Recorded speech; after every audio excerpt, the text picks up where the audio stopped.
The longest shot. For 6 agonizing hours, Corporal Marcus Webb had been glued to the same patch of rocky ground. The outcrop was a sniper's dream. Perfect concealment, but it offered zero comfort. His body was a collection of aches, pins, and needles, but his mind was sharp, focused entirely through the high-powered scope of his rifle, 1,200 meters away. A compound shimmered in the heat. Webb had been studying it all morning, memorizing the rhythm of its guards, the ebb and flow of activity. Beside him, his spotter, Lance Corporal Danny Ortiz, was just as still. Ortiz was his second set of eyes, his calculator, his conscience. They'd been partners for 2 years, a lifetime in their line of work. They communicated in whispers and a shared silence that spoke volumes. "Vehicle approaching from the west," Ortiz murmured, his voice a dry rustle. "Looks like a Toyota Helix. 2 occupants." Webb didn't need to be told twice. He shifted his scope, catching the telltale plume of dust long before the truck itself became clear. Intelligence had been firm. Their target, a high-value individual orchestrating deadly attacks, was due to arrive before noon. This man, Hassan al-Qadir, had American blood on his hands. 1,300 hours, Ortiz noted. The sun was a hammer, beating down on them. Sweat trickled down Webb's back, trapped beneath his ghillie suit. He ignored it. Breathe in, breathe out. Keep the heart rate steady. This was the discipline drilled into him at Marine Corps Scout Sniper School. Patience, precision, the mental strength to conquer your own physical misery. The truck rumbled to a stop at the compound gate. 3 men got out. 2 were guards, Webb recognized. The third, a man in loose, traditional clothing and a packle cap, was new. Webb zoomed in, his scope bringing the man's face into sharp relief. "That's him," Ortiz confirmed, his voice tight. "Hassan al-Qadir. We have a positive ID." Webb's finger instinctively moved to the trigger guard. He watched al-Qadir shake hands with the guards, saw him laugh at some shared joke. Through the powerful optics, the man was just a man. Webb could see the wrinkles around his eyes, the specks of gray in his beard. "Winds picked up," Ortiz whispered. 2.5 meters per second from the east. "Adjust 1 mil. Right." Webb made the tiny, precise adjustment on his scope. Al-Qadir was walking toward the main building. In a few more seconds, the opportunity would be gone, lost behind concrete and steel. "You have the shot," Ortiz urged softly. Green light from command. The crosshairs were locked on al-Qadir's center mass. Webb's breathing was a controlled, silent rhythm. His finger slid inside the trigger guard, applying the first stage of pressure. The world narrowed to the circle of his scope. And then al-Qadir stopped.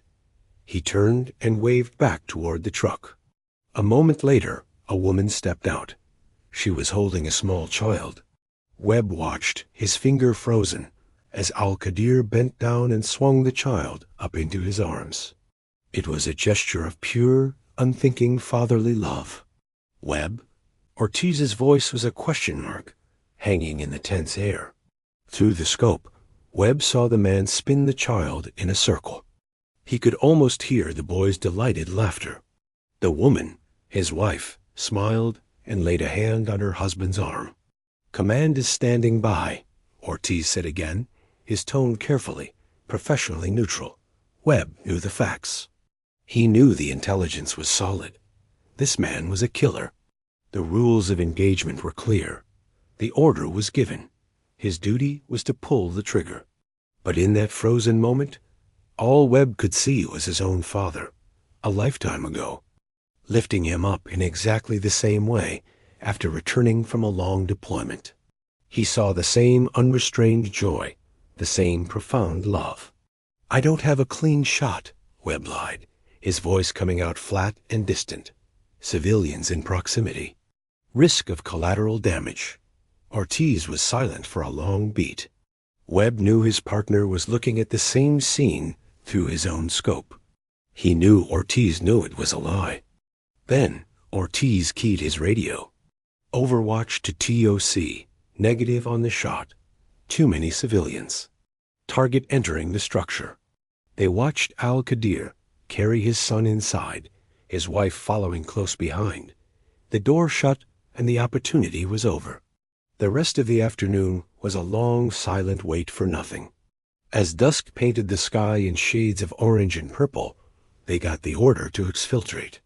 The patrol back to base was heavy with unspoken thoughts.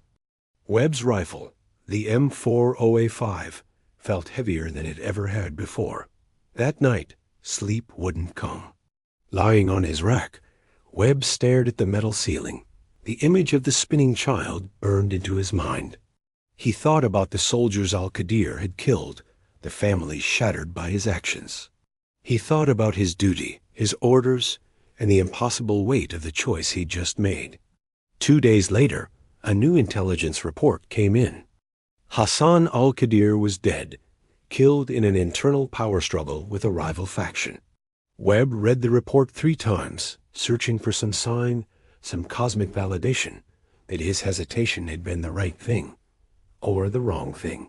He just wanted to know. Later, in the mess hall, Ortiz found him staring into a cup of coffee. "You okay?" he asked quietly.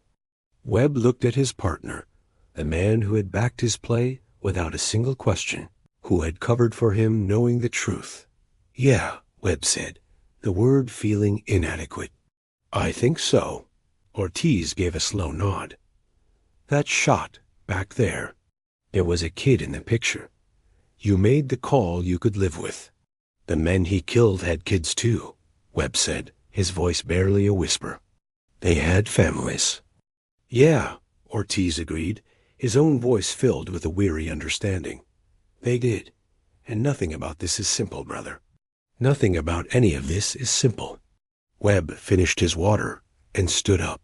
Through the window, he could see other Marines going about their day, laughing, working, living, each of them carrying their own invisible burdens, making their own impossible choices in a world where the rules are written in black and white, but reality is always a messy, complicated gray.